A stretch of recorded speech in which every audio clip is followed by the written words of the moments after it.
പുത്തനത്താണി, മലപ്പുറം ജില്ലയിലെ പുത്തനത്താണിയിൽ ഒരു മഹാനായ വലിയ ജീവിച്ചിരുന്നു. അദ്ദേഹത്തിന്റെ പേര് ജനങ്ങൾ ഇട്ടിരുന്നത് പെണ്ണ് കെട്ടാൻ പൂതി മസ്താൻ എന്നാണ്. പെണ്ണ് കെട്ടാൻ പൂതി മസ്താൻ, വലിയുള്ളാഹി പെണ്ണ് കെട്ടാൻ പൂതി എന്നാണ്. ഇപ്പോൾ അങ്ങനെ തന്നെ അദ്ദേഹത്തിന്റെ മീസാങ്കല്ലിന്റെ മുകളിൽ എഴുതി വെച്ചിരിക്കുന്നത് പെണ്ണ് കെട്ടാൻ പൂതി ഉപ്പാപ്പ, മരണം ജനനം എത്ര. അദ്ദേഹത്തിന് ഈ പെണ്ണ് കെട്ടാൻ പൂതി എന്ന് പേരിടുള്ള കാരണം അദ്ദേഹം നേരം വെളുത്തൊരു വടിയെടുത്ത് പുറത്തിറങ്ങിയ ലാ ഇലാഹ ഇല്ലല്ലാഹ് എന്നല്ല ചെല്ലുന്നത്. അദ്ദേഹം പോകുമ്പോ പറയുന്നത് പെണ്ണ് കെട്ടാൻ പൂതി കാശില്ലാത്ത കേട്. മൂപ്പരെ നിക്കറതാ, പെണ്ണ് കെട്ടാൻ പൂതി കാശില്ലാത്ത കേട്. ഇതിങ്ങനെ വിളിച്ചു പറഞ്ഞ് നടക്കാൻ തുടങ്ങിയപ്പോ നാട്ടിൽ കുറച്ച് മുജാഹിദും ജമാഅത്ത് ഇസ്ലാമിയൊക്കെ ഉണ്ടായി. അവര് പറഞ്ഞു ഇയാൾക്ക് വട്ടാന്നാ തോന്നുന്നു, നേരം വെളുത്ത് വൈകുന്നേരം വരെ പെണ്ണ് കെട്ടാൻ പൂതി കായില്ലാത്ത കേട്. അങ്ങനെ ഉണ്ടോ നിക്കറ്, ലാ ഇലാഹ ഇല്ലല്ലാഹ് എന്ന് ചൊല്ലിക്കൂടെ? അങ്ങനെ നാട്ടിലുള്ള കുറച്ച് ചെറുപ്പക്കാർ കൂടി ഒരു മീറ്റിംഗ് കൂടി ഒരു ദിവസം. നമ്മൾ കുറേ കാര്യങ്ങൾ ഇപ്പോൾ നാട്ടിൽ ചെയ്തു. പാവപ്പെട്ട കുട്ടികളെ കെട്ടിച്ചു, വീടില്ലാത്തവർക്ക് വീടുണ്ടാക്കി കൊടുത്തു, സാധുക്കളെ സഹായിച്ചു. കൂട്ടത്തിൽ നമ്മുടെ നാട്ടിൽ 19 കൊല്ലായി ഒരു വയോവൃദ്ധൻ ഒരു വടിയും തൂക്കി വിളിച്ചു പറയാൻ തുടങ്ങി, പെണ്ണ് കെട്ടാൻ പൂതി കാശില്ലാത്ത കേട്. അതുകൊണ്ട് നമ്മുടെ വാപ്പാരുടെ കാലം പോലെ തുടങ്ങിയതായി ഈ വിളിച്ചു പറയല്. ഇതിനൊരു അവസാനം വെക്കണം. അതുകൊണ്ട് ഇയാൾക്കൊരു പെണ്ണ് കെട്ടിക്കണം എന്ന് തീരുമാനിച്ച് നാട്ടിലെ ചെറുപ്പക്കാരൊരു സംഘടന ഉണ്ടാക്കി ഒരു പണപ്പിരിവ് നടത്തി. പെണ്ണിനെ കിട്ടണ്ടേ? അങ്ങനെ നാട്ടിൽ അന്വേഷിച്ച് നടന്നപ്പോ 3 തലാക്കും ചൊല്ലി ഒഴിവാക്കി ഒരു താത്ത ഉണ്ടായിരുന്നു. വയസ്സ് 10-60ആയി, അതിന് ആഖിറത്തിലേക്ക് പോകാനായി. അതുകൊണ്ട് ഇനി വേറൊരു പുതിയ ആപ്പിള വരുമെന്ന് ഉറപ്പില്ല. അതുകൊണ്ട് ഈ ഇത്താത്തയുടെ അടുത്ത് എന്നിട്ട് ചെറുപ്പക്കാർ പറഞ്ഞു, ഇത്താത്ത നിങ്ങൾക്ക് ഞങ്ങളൊരു കല്യാണം ശരിയാക്കുന്നുണ്ട്, നിങ്ങൾക്ക് മരിച്ചു പോകുമ്പോൾ നല്ല ആളായി മരിക്കണ്ടേ? നമ്മുടെ നാട്ടിൽ വടി പിടിച്ച് നടക്കുന്ന പെണ്ണ് കെട്ടാൻ പൂതി പാപ്പുണ്ടല്ലോ, മൂപ്പരെ കൊണ്ട് നിങ്ങളെ ഒന്ന് നിക്കാഹ് ചെയ്യിപ്പിക്കണം.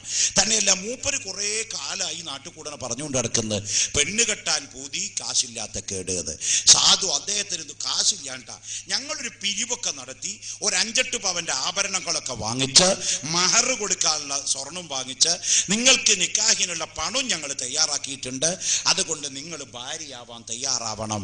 വയസ്സാം കാലത്ത് ഇന്നൊരു നല്ല മനുഷ്യന്റെ ഭാര്യയായി മരിക്കാലോ, അങ്ങനെ സ്വർഗത്തിൽ കടക്കാലോ എന്ന് നെയ്യത്തെടുത്ത ആ ഇത്താത്ത വിവാഹത്തിന് സമ്മതിക്കുകയാണ്.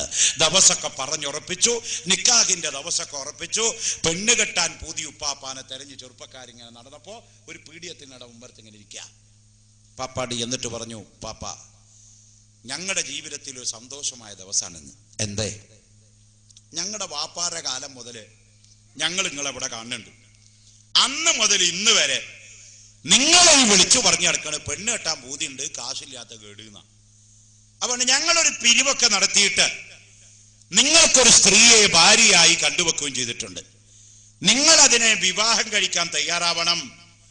ബഹുമാനപ്പെട്ട പെണ്ണ് കെട്ടാൻ പൂതി മസ്താൻ പറഞ്ഞു, മക്കളെ നിങ്ങൾ കണ്ടുവച്ച ഇത്താത്ത എവിടെയാണ്? ഉടനെ തന്നെ കുട്ടികൾ പറഞ്ഞു, പുത്തനത്താണിയിൽ ഇന്ന സ്ഥലത്ത് ഇന്ന വീട്ടിലെ ഇത്താത്തയാണ് നിങ്ങളുടെ ഭാര്യയാകാൻ പോണത്. അപ്പോൾ ഉപ്പാപ്പ പറയുന്നു, മക്കളെ നിങ്ങൾ വിചാരിച്ച പെണ്ണല്ലേ എനിക്ക് വേണ്ടത്, ഞാൻ വിചാരിച്ച പെണ്ണേതാണെന്നോ? കഅന്നഹുന്നൽ യാഖൂതു വൽ മർജാൻ ലം യത്മിസുഹുന്ന ഇൻസും ഖബിലഹും വലാ ജാൻ. ആണല്ല പെണ്ണല്ല, നിങ്ങൾ പറയുന്ന പെണ്ണല്ല എനിക്ക് വേണ്ടത്. ജിന്നുകളും ശൈത്താനും തൊടാത്തവള്, മനുഷ്യൻ തൊടാത്തവള്, ഇന്ന് വരെ ഒരു മനുഷ്യനും ഒരു ജിന്നും തൊടാത്തവള്, ഈ യാഖൂത്ത് മർജാൻ പോലത്തെ ഭംഗിയുള്ളവര്, കന്യകാത്തം ഭേദിക്കപ്പെടാത്ത സ്വർഗത്തിലുള്ള കൂറുള്ളിങ്ങളുണ്ടല്ലോ, അവളെ കെട്ടണം എന്നാണ് ഞാൻ ഈ പറഞ്ഞു നടക്കുന്നത്. അപ്പൊ ചെറുപ്പക്കാര് ചോദിച്ചു, പാപ്പ സ്വർഗത്തിലെ പെണ്ണ് കെട്ടാൻ എന്തിനാ നിങ്ങൾ കാശില്ലാന്ന് പറയണത്? ഉപ്പാപ്പ പറയുന്നു, കുട്ടികളെ, കാശെന്ന് പറഞ്ഞത് കൊണ്ടുള്ള ഉദ്ദേശം നിങ്ങൾ പറഞ്ഞിരിക്കുന്ന ദിനാറല്ല, പൈസയല്ല. ഇബാദത്താകുന്ന പണം എന്റെ കയ്യിലില്ലല്ലോ, അതുകൊണ്ട് സ്വർഗത്തിലെ പെണ്ണ് കെട്ടില്ലല്ലോ. അതുകൊണ്ട് ഞാനിതാ വിളിച്ചു പറയുന്നു, പെണ്ണ് കെട്ടാൻ പൂതി, കാശില്ലാത്ത കേട്. പെണ്ണ് കെട്ടാൻ